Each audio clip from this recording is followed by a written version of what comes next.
आप सभी को मेरा नमस्कार। आज मैं आप सभी के समक्ष शिव भगवान के परम भक्त की कथा प्रस्तुत कर रही हूँ। यह बहुत ही रोचक कथा है। शिवलिंग के पास एक नंदी बैल जरूर होता है और भक्तजन शिव भगवान के साथ नंदी जी की पूजा भी करते हैं और उनसे मन्नतें मांगते हैं। लेकिन आपने कभी सोचा है कि इसके पीछे क्या वजह है? क्यों नंदी के बिना शिवलिंग अधूरा माना जाता है? अगर नहीं तो आइए आज हम आपको बताते हैं इसके पीछे की एक रोचक कहानी। पुराणों के अनुसार ऋषि शिलाद निरंतर योग साधना में व्यस्त रहने के कारण गृहस्थाश्रम को अपनाना नहीं चाहते थे। शिलाद मुनि के ब्रह्मचारी हो जाने के कारण उनका वंश समाप्त होता देखकर उनके पितरों ने अपनी चिंता उनसे व्यक्त की। अतः शिलाद मुनि ने संतान की कामना से इंद्रदेव को तप से प्रसन्न कर जन्म और मृत्यु से हीन पुत्र का वरदान मांगा। इस पर इंद्रदेव ने कहा, हे मुनीश्वर, मैं आपको ऐसा वरदान देने में असमर्थ हूँ, परंतु यदि आप ऐसा पुत्र चाहते हो तो भगवान शिव की आराधना करो। तब शिलाद मुनि ने कठोर तपस्या करके शिव भगवान को प्रसन्न किया और उनके ही समान पुत्र की मांग की। भगवान शिव शंकर ने स्वयं शिलाद के पुत्र रूप में प्रकट होने का वरदान दिया। कुछ समय बाद भूमि जोतते समय शिलाद मुनि को एक बालक मिला। शिलाद मुनि उस बच्चे को लेकर अपने आश्रम आ गए और उसका लालन पालन करने लगे। उन्होंने उस बच्चे का नाम नंदी रखा। शिलाद मुनि का पुत्र नंदी उन्हीं के आश्रम में ज्ञान प्राप्त करता था।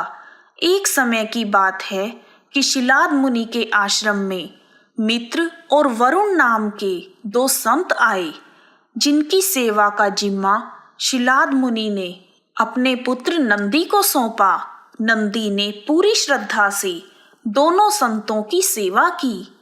जब वह संत आश्रम से जाने लगे तो उन्होंने शिलाद ऋषि को दीर्घायु होने का आशीर्वाद दिया, परंतु उन्होंने नंदी को आशीर्वाद नहीं दिया।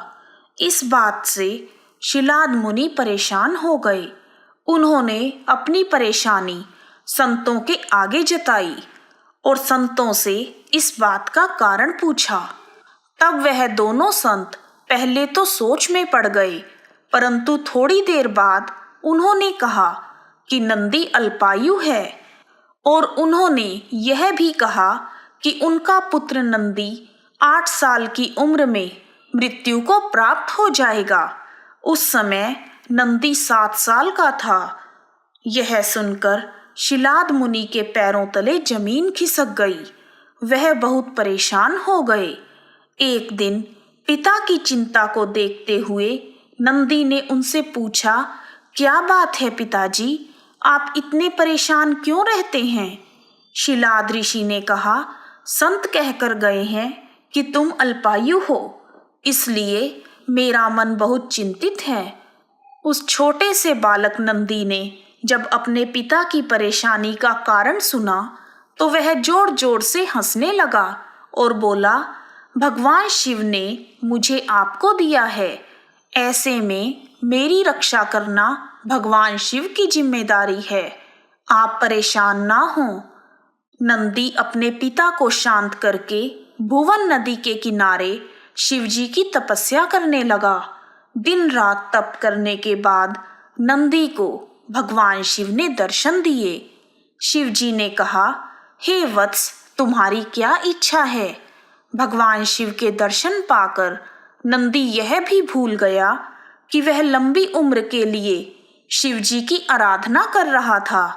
नंदी ने कहा, हे प्रभु, मैं सिर्फ आपके सानिध्य में रहना चाहता हूँ।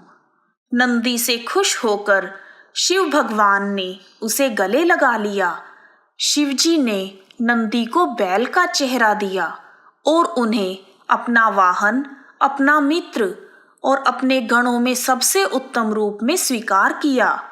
शिव भगवान के कहने पर मां पार्वती, गणपति और समस्त गणों ने नंदी का अभिषेक किया। इस तरह नंदी नंदीश्वर बन गए। बाद में मरुतों की पुत्री सुयशा के साथ नंदी का विवाह हुआ। शिव भगवान ने नंदी को वरदान दिया कि जहां नंदी का वास होगा वहां स्वयं महादेव निवास करेंगे। इसके बाद ही शिव भगवान के मंदिर में नंदी को बैल के रूप में स्थापित किया जाने लगा। आमतौर पर खामोश रहने वाले बैल का चरित्र उत्तम और समर्पण भाव वाला बताया गया है। इसके अलावा वह बल और शक्ति का भी प्रतीक है। बैल को मोह माया और भौतिक इच्छाओं से परे रहने वाला प्राणी माना जाता है। यह सीधा साधा प्राणी जब क्रोधित होता है तो यह सिंह से भी भिड़ जाता है। इन सभी कारणों से भगवान शिव ने नंदी को बैल का चेहरा देकर बैल को अपना वाहन बनाया। जिस तरह गायों में कामधेनु गाय श्रेष्ठ हैं, उसी प्रकार बैलों में नंदी बैल श्रेष्ठ है।